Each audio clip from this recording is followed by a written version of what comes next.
Yeah. Hey. All right. Hey. Yeah, I mean. So we about to take off. Hey. Please do remain calm. About to run the game, spitting with a little bit of soul, no time. All right, we're back. Welcome to Please Remain Calm podcast. I'm Ben Gonzalez. I'm Daniel Gonzalez. And we are here with our guest, Mr. Ed Zubia. Say what's up, bro. How you guys doing? Great to have you, man. We're good. Good to have you here. What does Ed do? Ed was a former colleague of mine at the old Medical Alert Center, which we can drop the old disclaimer now. Oh, yes. Listen, all of the opinions that are stated here on the Please Remain Calm podcast are our own. They do not reflect the opinions of the Los Angeles City Fire Department or LA County Department of Health Services. Or the Federal Bureau of Prisons. Yes. Or any of my previous or current workplaces. Yeah, anything having to do with any of us. Yeah. It has nothing to do with them. It's Pretty all our much. opinions. Yeah, okay? even places we were already fired from. A lot of opinions, I think, in this episode. So let's just state that early. All right, our freak flags are flying here. But he What works we're for the saying. prison system, right? He did work I as have a prison worked medic. at the prison system. I You no have. longer work in the prison system. Got it. But you are a paramedic as well. That is correct. Okay. And he worked as a paramedic in the prisons. Yeah. Oh, okay. So you work like in the infirmary, basically at the prison, Yes, for the most part. that's exactly it. They have I guess it's kind of like an all inclusive. They do have like an infirmary. But you do go around doing your medication distributions. Got it. That's the real bulk of your role. So it's a little bit like a nursing home nurse in a sense. Like you're pushing the meds cart. Yeah, especially when it goes when we go on lockdown, you are manually going to each individual cell, with a pill cart, doing that whole gamut and making sure verifying the drug orders are correct, ensuring that they actually physically took the medication, that they're not diverting the medication. Hey, let's talk about that one there. Yeah. Do you have a lot of issues with that? Like guys hoarding medication and try to get high, taking overdoses and stuff like that? Yeah, explain what you meant by diverting. Yeah, that is exactly what I meant. We call it cheeking. They'll maybe put in their like buccal cavity, and they'll go redistribute it. A lot of times you'll catch guys because of like especially certain medications like morphine. It was purple, so it's kind of hard to actually see it in the mouth. Yeah, so some of the medications are a little hard to actually make because they're like an enteric coated. So you kind of make a visual, and to top it off, a lot of medications are small. Right. So you're just doing kind of like an assembly line.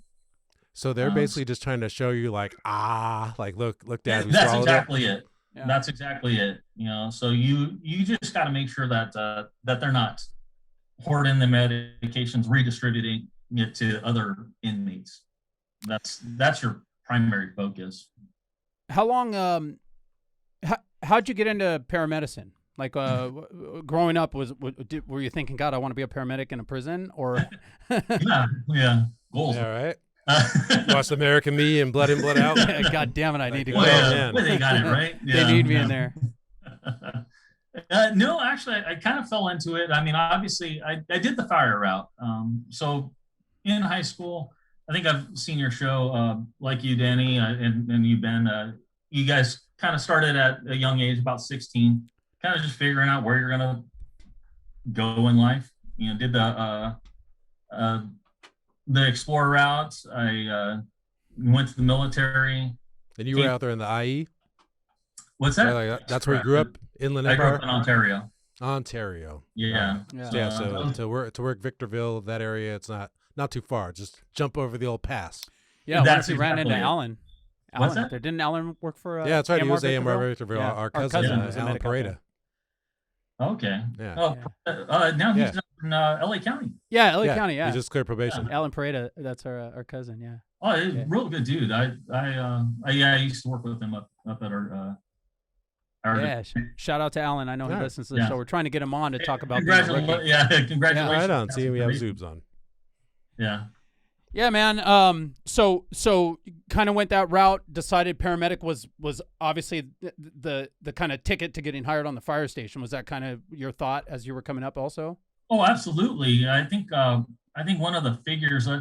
You remember that guy, Chief Lepore? I think it's like one of those.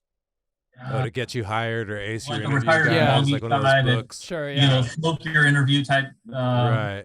Those kind of deals. You know, I remember him putting out a good figure. Average applicant of firefighters to vacancy was about 500 applicants to one vacancy. Yeah. Oh yeah. And it's a desirable profession, you know. Yeah, and for firefighter, for a paramedic firefighter position, he goes to 12 applicants per vacancy. Yep. Yeah. So that's I mean, those are some serious odds. Well, when you really think about it, it's all a money game. It's all money, you know. If you are trying to get on a fire department, okay, and we're taking a little left turn here, but I thought I'd point this out since we're on the subject. Let's do it. When you're trying to get on a fire department, okay, everything fire related is going toward the medical side now, okay? 90+% of the calls we go on are medical runs, all right? That's why a lot of departments are leaning a lot more toward assessment fire engines, paramedic fire engines, allowing their captains when they promote and engineers when they promote, like Orange County, those guys keep their paramedic license, keep getting their paramedic bonus, and they're the paramedic on the engine that day. All their units are assessment, aren't all they? of them are. Yeah. Okay, and that's really the direction that fire departments are going all across the country. Yeah. Fire prevention, since it was put into place, has really done its job and kept fires low. And so the need for fire engines as opposed to the need for ambulances and paramedics, EMS, the need for EMS workers has grown. When you go to apply for a fire department, okay, if you are already a firefighter, if you're already a paramedic, you're going to save that department upwards of $100,000. Okay. And the reason is they have to, if you're hired and they send you to paramedic school, they got to pay you your salary while you're going through school. Okay.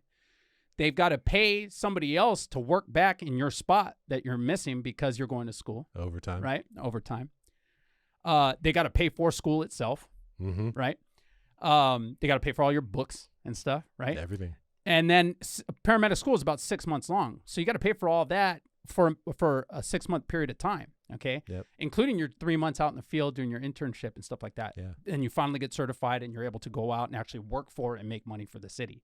So if you show up and the guy next to you doesn't have a medical license and you do, and you otherwise are both equal candidates, they're going to take the guy that's going to save them $100,000. Yeah, exactly. You see what I'm saying? So for all of you that are out there that are, trying to get in this profession, it is difficult. Just like you said, there's, a lot of applicants per opening. But it's one of those things. It's just like acting, man. You just keep plugging along and adding to your resume. Yeah, exactly. You know what I mean? And what at some point the guys that are hiring are going to go look at your resume and go, oh shit, this guy must know what he's doing. He's been in 15 fucking shows. Right. You know what I mean? Or he's, he's got all these classes on his resume. Let's hire him. So the odds, 500 to 1, 12 to 1, those don't fucking matter. Just keep plugging along. Keep adding to your resume. Building yourself up. Keep taking tests and getting better at it. It's just like anything else in life. You get better as you go along. Your knowledge grows, and you will get hired somewhere. Just keep bettering yourself. And one of the main things you can do to better yourself and to get hired faster is put yourself in paramedic school. Yep. Absolutely. Yeah, and not only that, it's a great profession, and you have a lot of choices that you can make as far as where you want to work as a paramedic. Yeah. You can work for AMR Victorville. You can work for, Moran Ambulance like I did, or McCormick and run 911s, for LA County, or you can work in the prison. You sure can. So it's one of those jobs that you cannot hurt yourself, going to a private fire academy or going to paramedic school if that's the route that you're trying to take. So that's awesome, man. No, to point out too, like this happens a lot where guys were going the fire route, they're trying, you were on waiting lists for a while, just like Adrian they were out on the last show, and you just wind up landing somewhere else, and that's where you go. I'm at the MAC, Ed wound up in prison. Yeah, that's how it goes, man. Sometimes it doesn't wind up the way you want it Voluntarily to. too. Yeah. So how long were you there in the prison? Actually, I did two stints. I worked in like 09 to 10, and then I came back worked at the MAC with Ben, and then I went back to the prison for about another year. This guy left the MAC to go back to prison. Yeah. Shawshank Redemption. Yeah, you know what I'm saying? He's been institutionalized at That's that what point, I'm saying. man. Yeah. You should have seen that's how he was at the MAC. He'd like permission to go to the bathroom. Sir. Please, sir. You know? Like, hey, just chill out, bro. Chill out. You can just go. Yeah, you don't have to You're ask, free. man. You're free, Ed. Yes. That's funny. How did it even come up to honestly, I've been a paramedic for 18 years. The thought of ever working in a prison as a medic, it's never even popped in my mind. I haven't even seen like an opportunity to apply for that. How did that even pop up? Well, I came across actually one of my classmates from paramedic school. He had happened to get hired over there. He got hired there first. He did it for a few months, didn't like it, and came back. But he had some experiences, and I thought, well, that sounds kind of cool. Federal benefits. I lived in Victorville at the time. It's right around the corner. They were at the time they were just erecting that particular institution. Yeah, so brand new. Yeah. Federal bennies are big. Yeah, it's hard to absolutely. say no to those, man. dude. Yeah. And it was a law enforcement retirement. And, so I thought, well, sheesh, yeah. Yeah, it's worth looking into. And so I did my I was working at AMR. I did the fire circuit. I'd worked at a few fire agencies prior, and it wasn't to my liking. And there's nothing wrong with that. You know what I mean? It happens. A lot of guys. And listen, we deal with explorers and guys. We're always getting guys that are trying to get hired on the fire department. And I give advice when I can. And sometimes I get guys that are like, oh man, it just wasn't for me. Or we'll get rookies that were already hired, and going through and just realize it's not for me. And that's fine. There's nothing wrong with it. This job it is what it is. Job is not for everybody. Yeah. Oh, no, absolutely. Throughout my career, I've come across, as I was doing all my nursing classes and in nursing school, I've come across multiple guys that have, we had entered the fire service together and just diverted pathways. We still remained in the medical service. Sure. But again, as I said, we ended up leaving the fire service, for whatever reason. We all had left under our own. Yeah. I think it's important for people to realize that, forget even outside of the fire service or this job or paramedicine or anything like that. I mean, if you're at a job that you don't enjoy, there are ways to get out of it. Take a class after work or, read up on a subject to try to better yourself and get a different job. Yeah. I think a lot of people, man, just suffer through their life fucking miserable, right? Going to the same cubicle, making a widget. Not our Eddie here. He saw a new prison. Boom. Said, why not go me? to prison. Yeah. Why not me? What's the craziest shit I could do as a paramedic? Before you go there, dude, do you like watch every season of Oz and like bone up on your prison knowledge, or how strong did you feel going in? Pass the shank, fool. No. You know what? I really had no knowledge base of what to expect when I did it. Yeah. I just kind of did it on the fly, and when I applied, they were actually fairly quick. For federal positions, you go on usajobs.gov. Yeah, right. And that's and so I just happened to surf it, just kind of like you do for city and municipal departments. You go on was it governmentjobs.com. Right. So I kind of did. I would always just kind of surf the web, and I saw, paramedic, FCC. There's a FCC Victorville. Hey, I live in Victorville. Let me go check it out. And so I applied, and like 2 weeks later, I get a hit. Like, hey, come on in, do the interview, and when do you start? And that was just really simple as that, huh? It was that simple. Wait, how long was your process to get the MAC from when you applied to when you started? Oh, bro. Yeah, by comparison. In comparison, Jesus, that was a while, and that was having known people that worked at the MAC. Yeah. Mine was like 7 months, dude. Yeah, it was. I remember like I took another job while I was waiting. I was on Band V, which is the veterans band. Right now, I reapplied to go back to the MAC, and that was still I'm in Band B, and that's so weird, man. Yeah, Because Adrian in the last episode, same thing. He had applied, and then they didn't pick him up. I have no idea why. Yeah, I don't know. And like I remember doing that when I got hired with working with you, Ben. I remember it's like I applied and just I got a random phone call like, "Hey, would you like to come and do the interview?" And I'm like, "Oh yeah, I did apply." And cool, okay, I'll go. And that was where I so we talked a little bit about, working in the infirmary, going around, giving medications, making sure, people aren't hoarding, to try to redistribute and all that stuff. How about like trauma and stuff? Because I was going to say the infirmary is like the ER of the prison, right? Like, yes, in a sense. Yeah, yes and no. I mean, but like as far as stuff that would go down, most of your like as far as like your jailhouse fights and stuff. Yeah. Most of the times are either guys are getting tuned up. The guys are just getting thoroughly worked over. Yeah, just standard BLS. Yeah, exactly. Yeah. And then your standard stabbings, and most of them are more puncture type wounds. You're not necessarily doing any kind of anything really. Yeah, there's no knives or anything. Yeah, really. but still, you get shanked.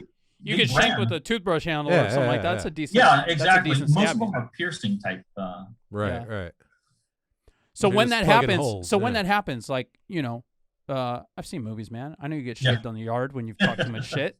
When that happens, like out in the yard or in one of the pods or something like that, do the guards scoop that guy up and put him on and bring him to you to be safe, or are you in a group that goes to the patient and patches them up there like we would in the street on a trauma? No, like a cart? For the most part, because you're not allowed to keep all your you don't want to bring IVs out. Right, exactly. You don't want to bring really anything that could be used for or against you. Particularly, out in the yard. So you really want to do a quick down and dirty assessment, BLS at best, and then dart them back to the infirmary, because you have to keep an itemized tally of every. Is that something? I know they hit like an alarm when there's a fight, that breaks out or something like that, and to alert guards to go there. Is that something that they do for the paramedic on duty as well? Like if somebody's shanked, do they call you on the radio? Is there an alarm? They call you for everything, really. Oh no shit! Because you are not only are the guards outnumbered, medical staff is severely outnumbered over there. So like, what are you talking? Like, how many people did you work with in the infirmary? Okay, so during the daytime, you would have like maybe a complement of about 10 to 12 people in the infirmary in each institution.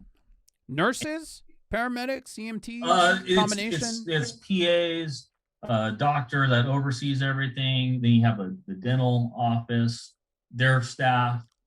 And then you also have, your clerical personnel. Yeah. And then it counted everybody. Yeah. And then we got Jose that cleans the. Exactly. He's the 10th and then you guy. got your guys that shut down. Like when it shuts down, like the evening, it's just really you and another nurse, the medic and another nurse for the most part. Some Terminator 2 shit. Right and how many inmates?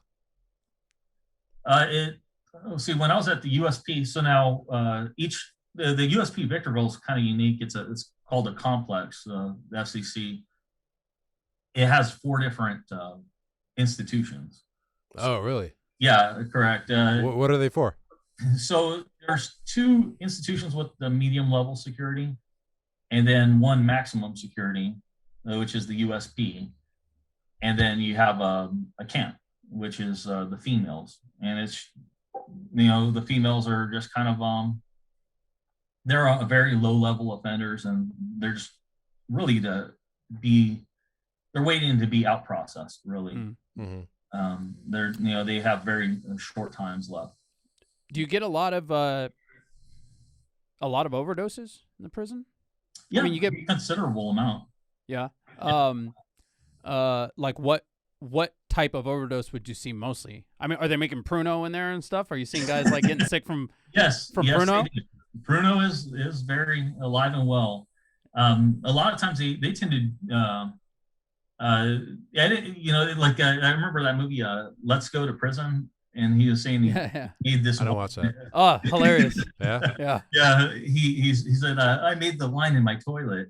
Part of that is true, and part of it they will get just about everything from the medical, or not from the medical, but from your lunch dispensary, and they just kind of will collect it and then put it in a bag, and then it tends to be either be in a roof or some sort of hole with the ventilator, with the vent. I'm sorry. For those that don't know, Pruno is the homemade wine that they make in prison. Yes. Right. And they're just throwing just a bunch of fruit in a bag and just letting it sit. Fruit and sugar and water. Yeah, fruit, sugar, you name it. They'll put peppers in there. Anything, a little bit of yeast if you can get a hold of it. Exactly. They'll get it like some bread, because that has the active yeast. Yeah. That's really what they end up making that. And yeah. So how do they wind up to you from there? Like they're getting fucked up too much on the wine. They get alcohol poisoning, or basically most of the time I don't and can't say I had any alcohol poisoning. Okay. Most of the times it's meds. It was the guys who got a little too belligerent and maybe drew unwanted attention to their cohorts, and they got internal discipline. Okay. And you gotta watch yourself on the Pruno. Yeah. You know what I'm saying? Can't get too Pruno drunk. That's what I'm saying. Yeah, bringing too much heat onto the tier. Get pegged. Because so that was what you tend. That's what you tend to see patching up most. You tend to patch up most as far as inmates go. Guys got jacked up by their homies. Yeah, exactly. Stepped out of line. Internal discipline is they got to keep their own guys in line. You don't really see too much escalate between races. It's like a prison within a prison. Basically. When I was at Nines, so this was probably 2005 or so, 2006. There's a federal prison in downtown LA, in Fire Station 9's district, the Metropolitan MDC, Metropolitan Detention Center. So that place, it looks like an office building. I mean, if you didn't pay attention, you wouldn't even know that it's a prison. Anyways, it was around the time that the movie SWAT was released, and they had filmed SWAT downtown, so it was kind of a big deal when I first got to Nines. They had just filmed it, and it was all these shootouts and shit down there, right? Right. Well, there was a guy, I don't remember exactly who he was. I want to say he was a cartel guy who was being held at that prison downtown. We got a notice at Nines from the FBI that this guy had put out, I don't know if you remember the premise of the movie SWAT, but it was a guy, a Hispanic guy that got arrested, was holding there. He offered $1 million to anyone that can bust him out of jail. Okay. This guy did that. He put out a notice that anyone that could help him bust out of this jail or escape, he would pay them $1 million. So we got to notice that because we would respond there. You know, typically if let's say someone gets shanked or someone overdoses or something like that, or chest pain or shortness of breath or anything like that you guys wouldn't be able to handle in the infirmary there, they call 911 and we show up. The same thing happens at the Men's Central Jail downtown, right? We go there all the time. Fire Station 4 goes there's there. a whole thing with that I can explain too. Goes all the time, okay? It's a county facility too, but LA City Fire goes and takes care of it. The number of even though it's county property. Even though it's county property, completely separate argument, separate podcast, but here we go. There's no one for them to send though. Right. So right. Yeah. So we got to notice that basically anytime this guy was moved or anytime we showed up to the prison, if this guy was involved with the call at all, I mean, it was a whole big thing, man. We had to call dispatch, have a battalion chief sent with us. We had to have a LAPD escort. We all had to wear like our tactical gear with our helmets and shit to go in because they didn't know if there was going to be a threat from this guy. And that was going to be one of his things, was to try to get hurt so that they would call 911 so we would transport. And then that escape could happen as we were transporting. Absolutely. You were unwittingly involved in the plot. Basically, dude. I was in the plot of SWAT. This it was deep. a trip, man. It's like freaking swordfish here. It's a trip, but it did make me pause for a second and go, holy shit, man, I'm living I'm living the movie SWAT right now, you know. And it was out in the theaters and shit. It was crazy, man. But yeah, if there is ever going to be an attempt, typically it's going to be due to the jail transport from the institution to the hospital. Obviously, because you're exposed. Right. Obviously, EMS, we're not exactly thinking on a law enforcement focus. So, you know, obviously you do have, you know, custody guards that are evaluating the perimeter and everything, but that's going to be probably where you're either an escape attempt will happen or it'll be like be used as a diversionary tactic. Yeah. And it just goes to show you the type of people that are in a federal prison or federal holding facility, you know, as opposed to like the jails and stuff. Like these guys are fucking crazy. Hey, so Ed, have you had people come in the infirmary that have you tried to escape from the infirmary, basically, or use it as a chance to try to bust out? I've had one. No, not so much that. We had one guy that did attempt. He did attempt to, I guess, escape from prison.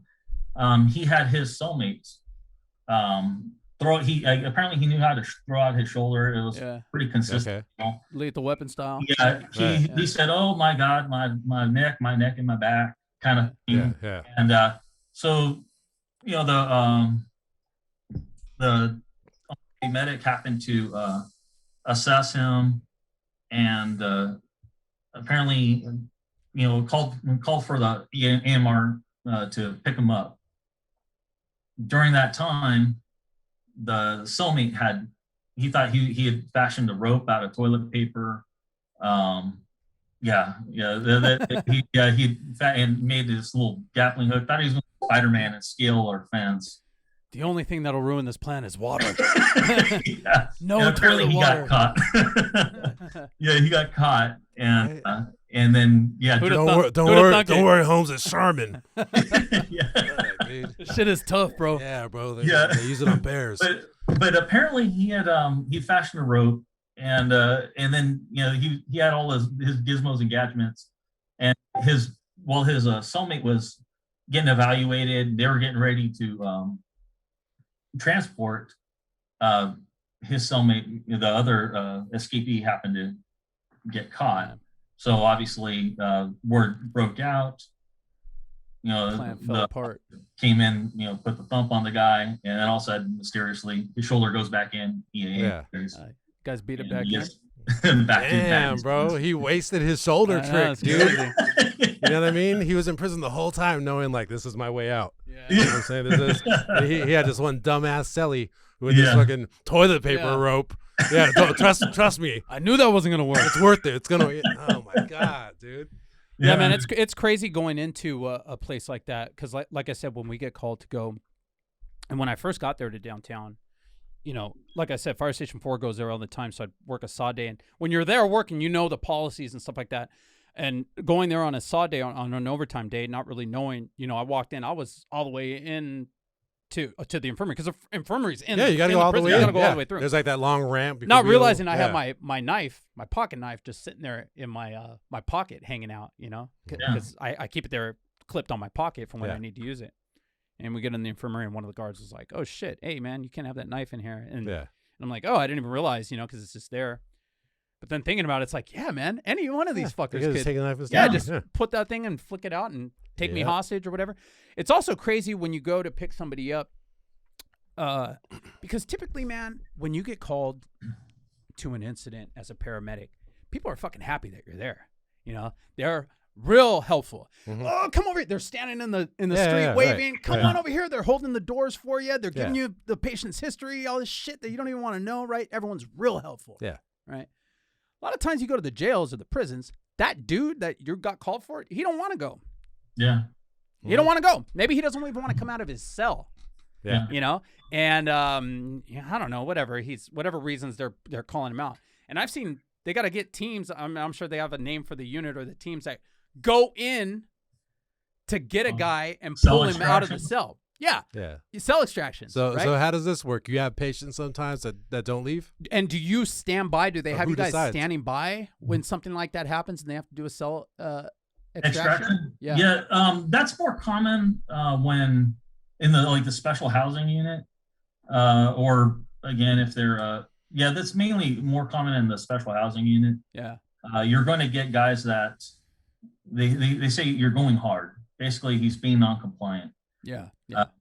He's not being non-compliant with the staff, the correctional staff, and so you actually have to assemble like a whole team. It's not the SWAT team, is like kind of like the special operations for the institution, and I forgot what the one that they would get in like riot gear, right? Yeah, that's exactly it. Yeah, they get in riot gear. You're essentially going into this thing like ready to fight. I mean, that's essentially why they call this, because the guy's like, I'm not going anywhere. You come in here, I'm gonna fuck you up. Yeah, exactly. Yeah, that's exactly what they do. They so they maybe the two cellmates may not want to be moved either. They're going to start shaking down cells, because like you're not supposed to stay in one cell for an extended time. Right. I didn't know that. People are going to start figuring things out. You're going to find that's how escapes happen. How often do they switch out the cellmates? It's kind of like a round robin, because obviously if you have a certain amount of guys that want to go in protective custody, that will go in there, or if you have like a high profile inmate, they also go in there, the special housing unit. If you're the booker in the prison, like that's kind of like a rough job. You got to figure, I can't put these guys together. I can't, you know what I mean? Like that's exactly, you got to keep switching them, and like it took me all a week to figure out the last schedule. That's exactly what happens. Yeah, this guy voted for Trump. This guy's a Biden guy. They have to. Certain times they have to isolate certain guys because they're they're too rough with other inmates. Or they're just guys that'll put another thump on one of their colleagues, just so that way they could have an individual cell. And so there's just or maybe this guy's a norteño.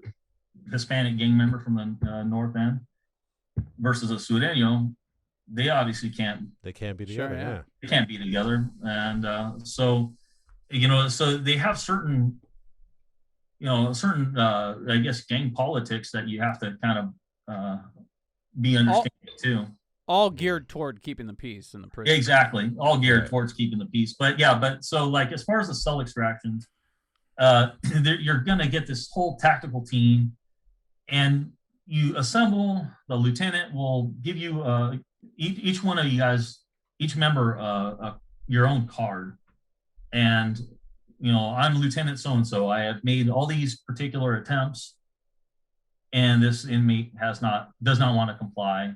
I've given this one all the opportunities in the world.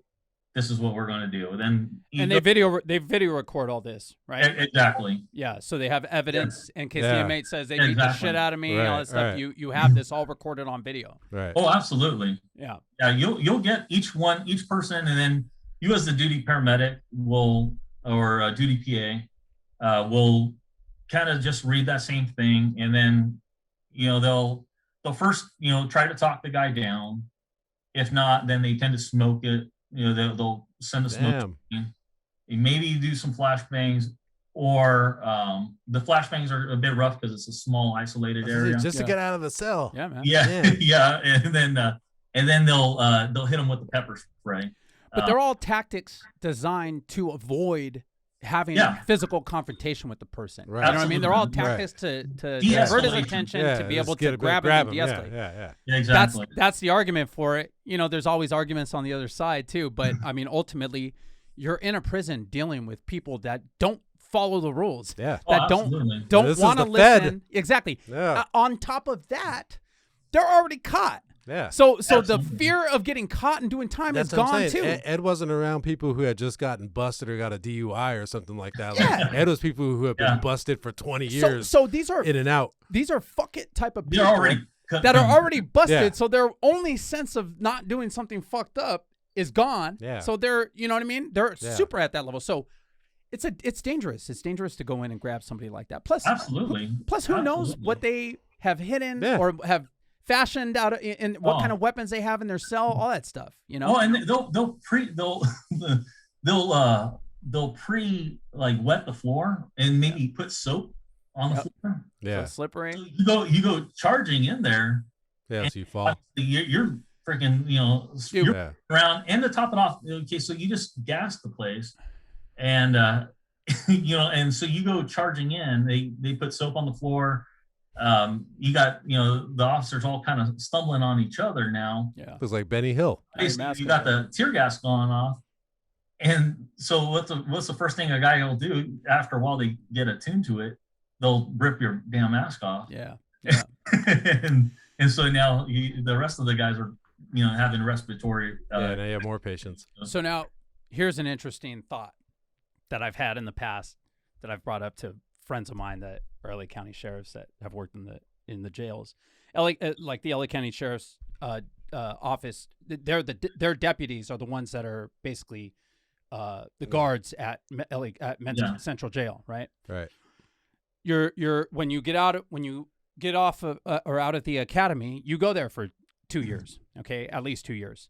Yeah. The way that system works, there's a whole bunch of different places that you can work, with the LA County Sheriffs. The more time you have on, obviously more seniority, the better area you can get to, more desirable areas and stuff. So guys wind up staying in the jails 2, 3, 4, 5 years sometimes, waiting to have enough seniority to get to a spot that they really want to go to, right? Mm-hmm. Adrian, for example, that we just had on last week. He's been in the jails for a while now, over 2 years. Mm-hmm. But he enjoys it for whatever reasons. He enjoys working there, and that's fine. What interests me is, like you said, dealing with inmates all the time, right? These are fuck it type of people that have broken laws out in society, got caught, and now they're in this place with other like-minded, for the most part, shitty people, who have done shitty things. And 2 guys that were set up. Yeah, exactly. But they all feed each other. You know what I mean? Their ideas. It's just like the bubbles we create with our media and shit like that out here. They all feed each other, right? And they get angrier and stuff like that, right?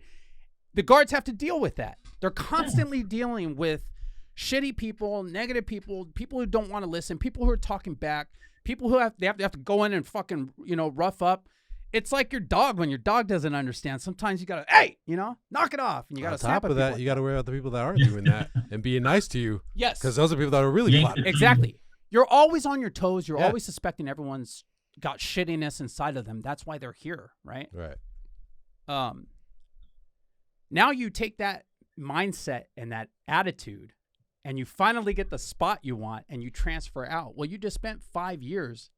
Basically, essentially, everybody you've come in contact with in this prison, you're treating as if they're a piece of shit who's trying to deceive you and do all that stuff, right? Which is warranted. You are in a place where you have to be wary of that with everybody you come in contact with, right? But now you're out in the field. Now you're out with regular people who you might be pulling a kid over because he's got an air freshener hanging in his fucking mirror. That's a whole thing. And it's not a big deal, right? But when you show up, and the kid gives you a little bit of guff, your natural instinct, because you've been doing it for 5 years, it's, hey, you're going to listen to me, right? Yeah. It's overpowering. I mean, I've worked with guys that were LA County sheriffs that became firefighters who, working Skid Row, man, it's almost the same thing as being in prison. Every patient is either high or crazy, and you have to snap them out of it. Hey, I'm talking to you. Pay attention, and they'll snap back into you. Yeah. I've seen a guy stand over in the back of the ambulance and go, hey, I'm in charge here. You understand? And the patient was like, whoa, okay, Yeah. But that's the LA County sheriff in him. That's what you have to do in a prison. You have to do it to take charge. These are criminals. You have to have that kind of mindset and attitude in the prison to keep order in there. Okay. But your point is the problem is when you come up pipeline from there to straight to the streets. You come out and you bring that same attitude and same energy to the streets. And that's where you get people being shot by accident. You get aggressiveness that is unwarranted. You get, non-lethal shit, You get gangs within the departments, which is a real thing. Yeah. I hate to break it to people that love cops, because I love cops too, man. Like I said, if you listen to the show, I'm not anti-cop at all, okay? I'm anti-shitty cop. I'm anti-no accountability. But,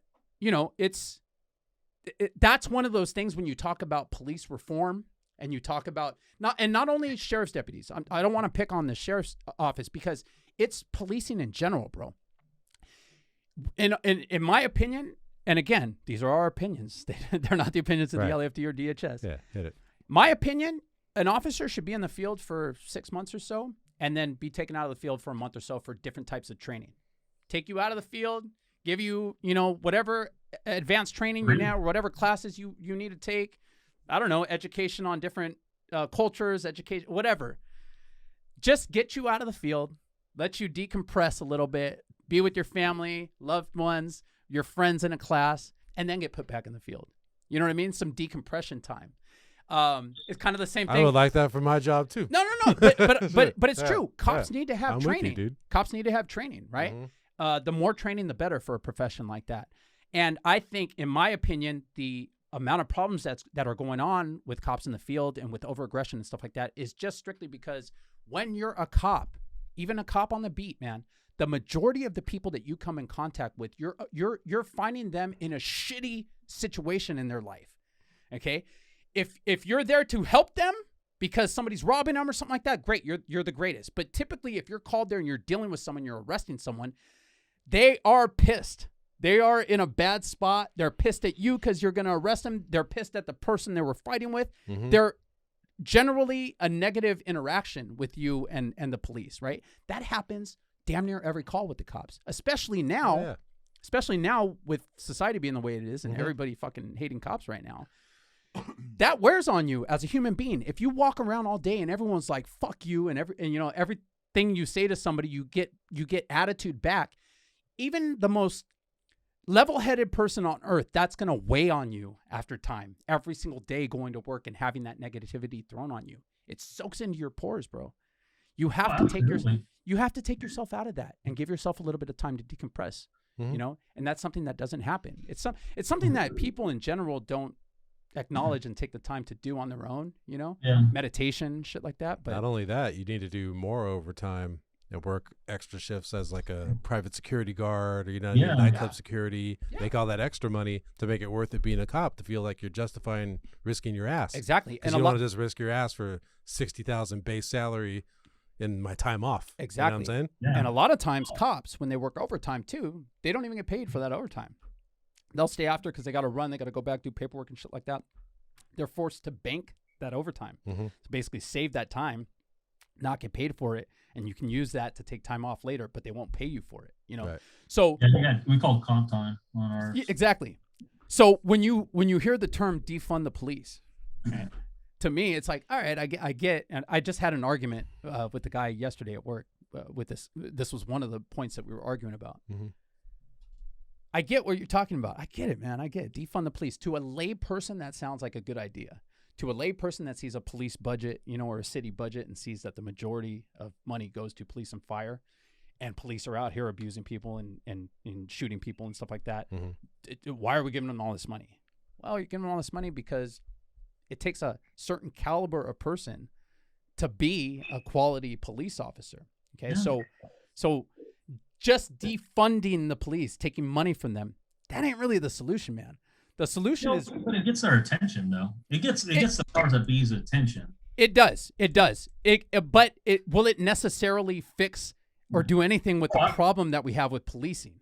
No, but not really. One of our biggest things is that the arguments is that it's a guy who shoots up a school. It's a mental health issue, right? And unfortunately, a lot of the money that was pulled away from mental health was applied towards community policing, and which is the biggest argument. As the money that was pulled from everything. What I read on. Yeah.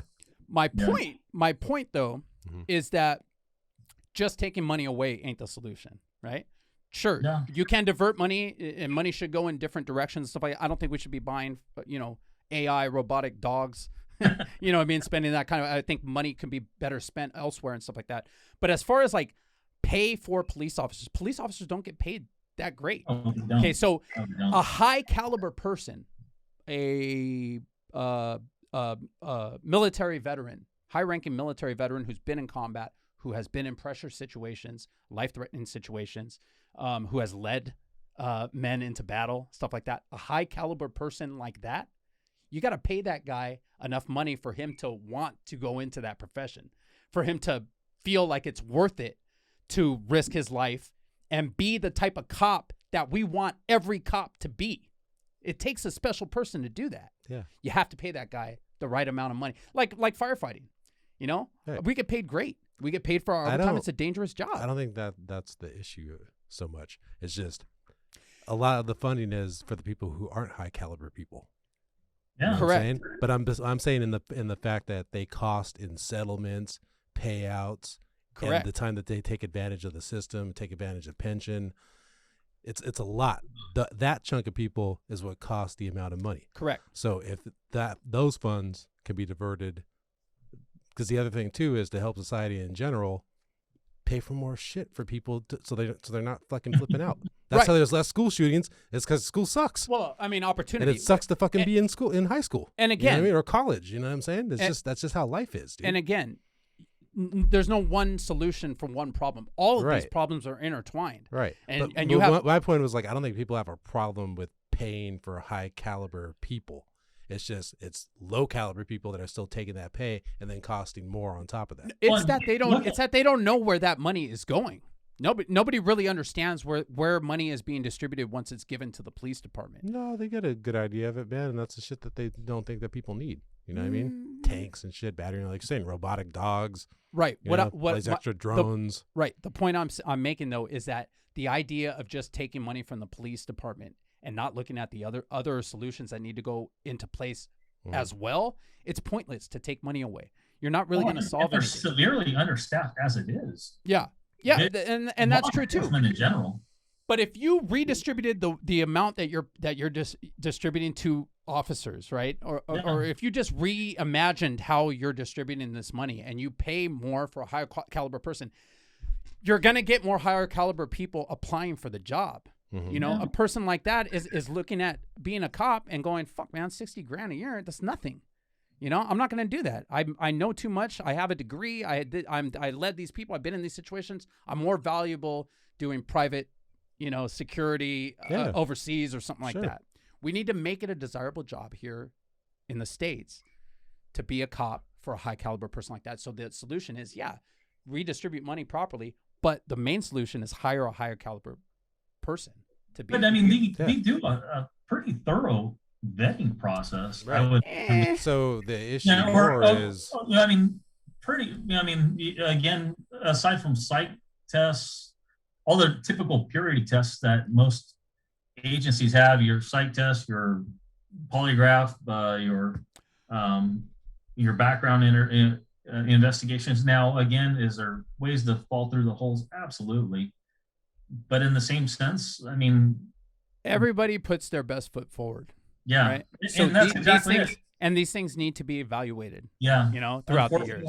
You need to have a 5, a 10, a 15-year evaluation of the amount of times you've had. You know what I mean? Yeah. The entire thing needs to be reimagined. Oh yeah. And it's worth it. It's worth it when you have a career where if you make a mistake, someone's gonna die. You know what I mean? Yeah. Essentially. You have to fix that problem. Yeah. You can't be allowed mistakes. Yeah. Essentially. So I don't know, man. Yeah. It's also kind of hard because I don't think every officer is out to go plug it. He's not absolutely not. Yeah. Trying to make a quota to go off of. No, of course not. Either. It's just unfortunately that is just a sad truth of the job is that you can and may have to put someone away. Yeah. It's not. I'm sure that can be a great feeling, and especially now everything is under the microscope. Law enforcement itself can't be is no longer as autonomous as it once was. Yeah. Obviously, in the prior years, I mean, I've known LAPD cops that got involved with the Rampart deal, and Jesus, like some of the stories they would tell you is like, wow, it's crazy, man. Nuts, dude. And therein lies a problem. Is all this stuff is ingrained. I mean, it really is ingrained in policing. Read the story of the sheriff gangs, dude. It's insane, bro. It's insane. Yeah. Well, but you have such an expanded agency too. Yeah, exactly. There's a lot of cracks to fall into.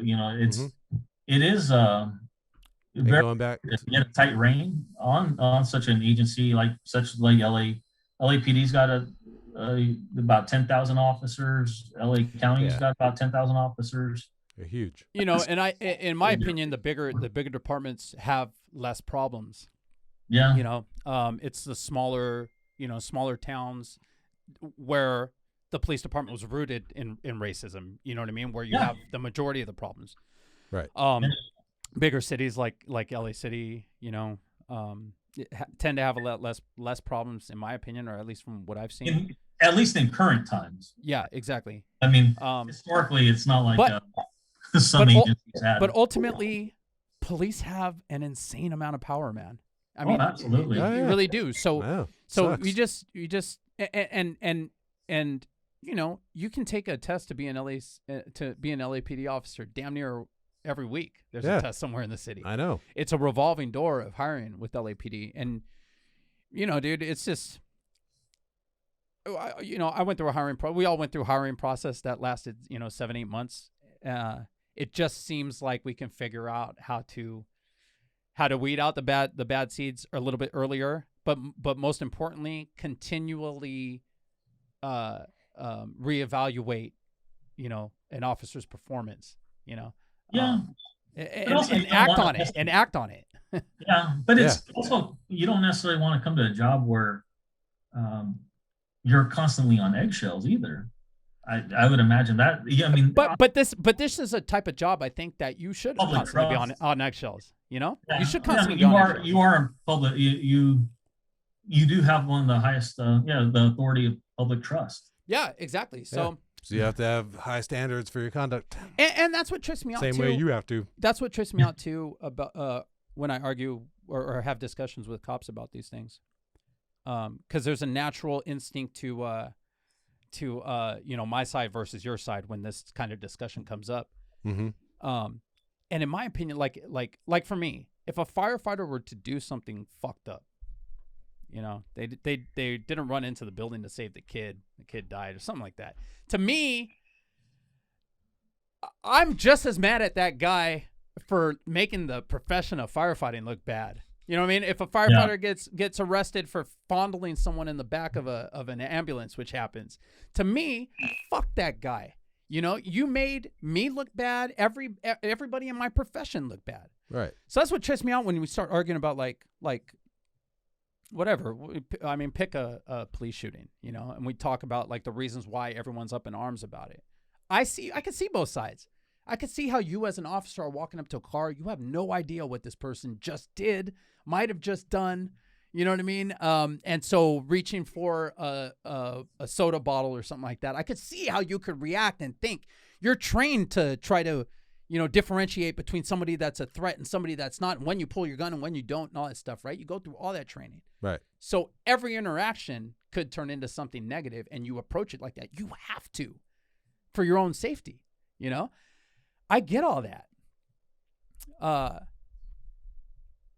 Fuck, I lost my train of thought. It's I don't know, man. One of the things we're trained also as EMTs, paramedics, is to evaluate a scene as a personnel safety is our utmost concern. Law enforcement has the same objectives typically, but again, they are more securing the deal, and obviously the anticipation is that everyone's going to be hostile towards you. Yeah. But that's part of the problem. That's part of the problem. It's like when I arrive on an incident.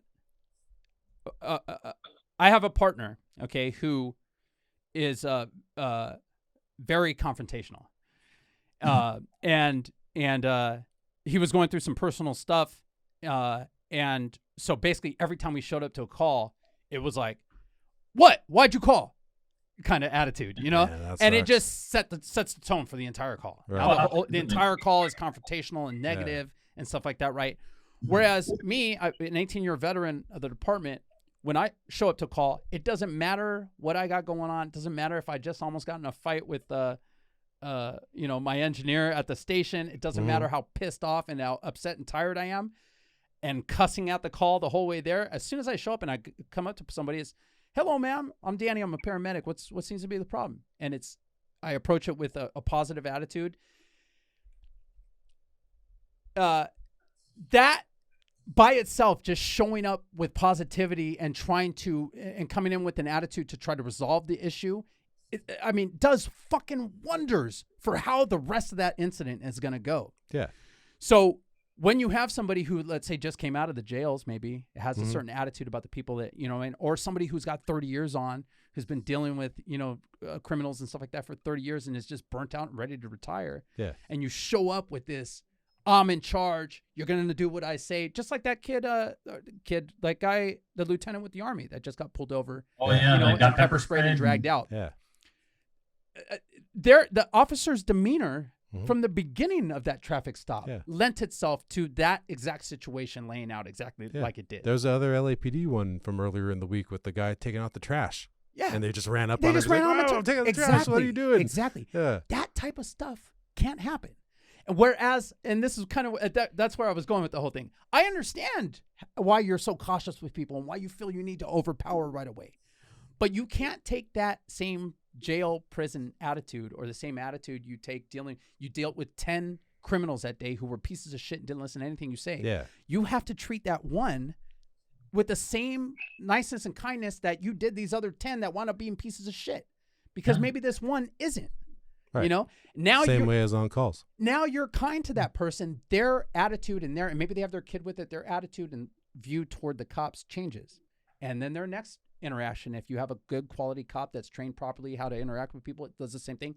Now that kid has an interaction with that cop, and it changes. Yeah. And over the next decade, the attitude toward cops, the cooperation of the public with cops changes. But that's how policies But it starts with you. Well, it starts with you. And it's hard. It's a hard job. That even plays into the prison system, though, too. I got to admit, when I got there, I entered working there. I could remember being a little hard charged on guys, and you do have to get taught, take it back. Most of the guys, again, they're not stellar people, but in the same sense, you're there to obviously, meet their medical needs, or they are still people. It's really tough understanding their jacket, but it's tough when you become very dismissive about people, because your expectation is that they're not going to be, they're faking their injuries, and then they end up actually having something wrong. That's kind of where you're like, you do feel a little bit remorseful on that one. And you have to, again, revise your tactics, like you're pretty much segueing into. You do have to revise your mode of operations. There's nothing wrong with reforming your train of thought. Another thing to think about too for young paramedics that might be out there listening right now is when you're dealing with somebody difficult like that. Like, I can't tell you how many times, dude, I've come on scene to a call where the cops already have somebody in custody. The guy's flipping out. Fuck the police, all this stuff. Maybe he's even a little bit high on something, right? And when I walk up and go, hey, buddy, what's going on, man? Oh, man, fuck you. Fuck these cops. All right, hey, bro. I know you're pissed at the cops, man. I'm here to help you. Yeah. Is anything bothering you, man? Is there anything that I can help you with? You almost automatically, a lot of times no, but a lot of times you'll see them automatically change, because when's the last time somebody was actually fucking nice to them? Especially if it's a homeless person who may be an addict or something like that. Everybody you pass by on a daily basis is either disgusted by you or looks at you like you're a piece of shit or mumbles that you're a piece of shit as they walk by you. So somebody coming up and being kind and saying, listen, dude, I don't care about any of this, man. I don't care about the cops or nothing. I'm here to help you, bro. I'm not a cop. I'm not here to get you in trouble. I don't care what you did. I'm just here to help you. How can I help you?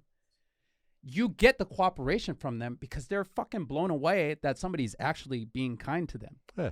Well, when you think about it, man, it's a crazy life to live with no kindness, I look around at people all day and smile and say hello to strangers and shit walking down the street. Right. And it's a nice, cool feeling, I get to go home, hug my wife, hug my kids. They tell me I love, a lot of people normally have that type of feeling and love in their life. Yeah. When you're homeless and you got nobody and you're dirty and you got a beard and you stink, people don't even want to look in your direction. Imagine what that does to a psyche, Yeah. So my point being, be kind in all things. Sometimes it doesn't work. A lot of times, there you go, bro. Sometimes it doesn't work. Sometimes you get, people talking shit right back in your face and it backfires and all that shit. Okay, fine. But more times than not, you're going to get a lot more cooperation out of people. And you're going to be able to do a lot more and get a lot more cooperation from your patient if you're just kind and nice from the start, even with the people that are pieces of shit, and throwing their dookie around and shit, It's like I wish more people would take that route, in life. Makes your job a lot easier. With Danny, it really does, bro. It really does. Yeah, it really does. Makes you go home a little bit more. Paramedic life hacks. Yeah. All right. Well, hell of an interview you gave there, Ed.